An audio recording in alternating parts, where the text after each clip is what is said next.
এরকম 5টা দাবিতে এগুলো আপনারা দেখেছেন। এটা 8ই মার্চের একটা ছবি। এই জুলাই জাদুঘরে তারেক ভাইয়ের কোনো ছবি নাই। আমরা যে এত আন্দোলন সংগ্রাম করলাম, আমাদের একটা ছবি আমরা খুঁজে পাইনি।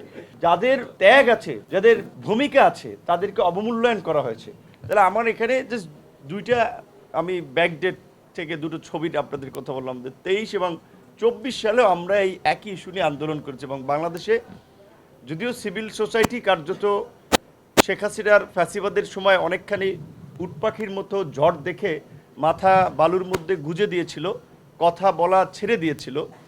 এবং রাজনৈতিকভাবেই যতটুকু কথাবার্তা বলা, বিএনপি আমরা ছোটো বড় দলগুলো আমরা বলেছি। সেই সংকট নিয়ে আজকে আমার সাবেক রাজনৈতিক সহযোদ্ধা, একসাথে রাজনীতি করেছি, তারেক ভাই প্রোগ্রাম করেছি, যদি আমি বলেছি এটা একটা পলিসিগত বিষয়, আমি ওইভাবে ওপেনলি অনেক কিছু এই বিষয়ে বলতে পারবো না।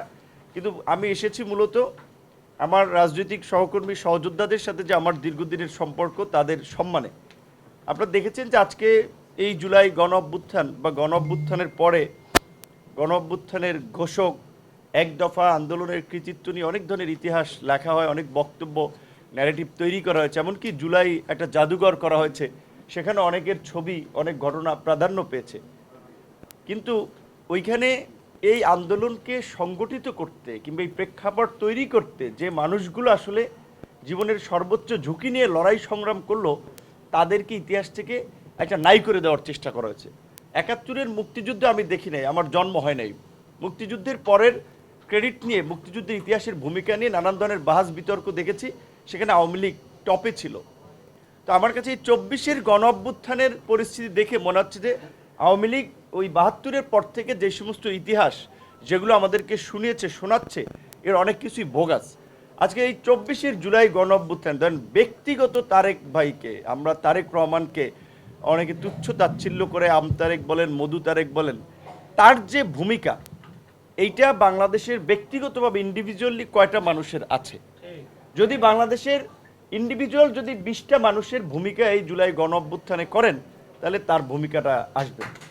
এবং এই জুলাই গণ অভ্যুত্থানে সে যে এই আইন শৃঙ্খলা বাহিনীর এপিসির তার সহকর্মী সহ তারা ওইখানে দখল করে সে সময় যে সাহস দেখিয়েছিল, এটি কিন্তু বাংলাদেশের মানুষকে দুঃসাহসী হতে উৎসাহিত করেছিল।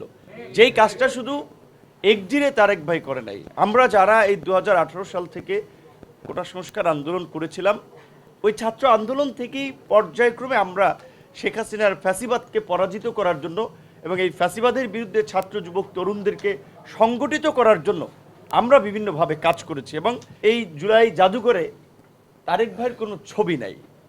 এমনকি আমরা যে এত আন্দোলন সংগ্রাম করলাম, আমাদের একটা ছবি আমরা খুঁজে পাইনি।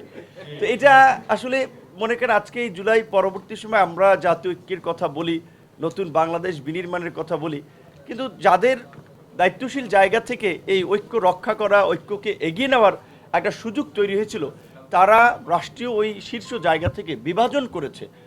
যাদের ত্যাগ আছে, যাদের ভূমিকা আছে, তাদেরকে অবমূল্যায়ন করা হয়েছে।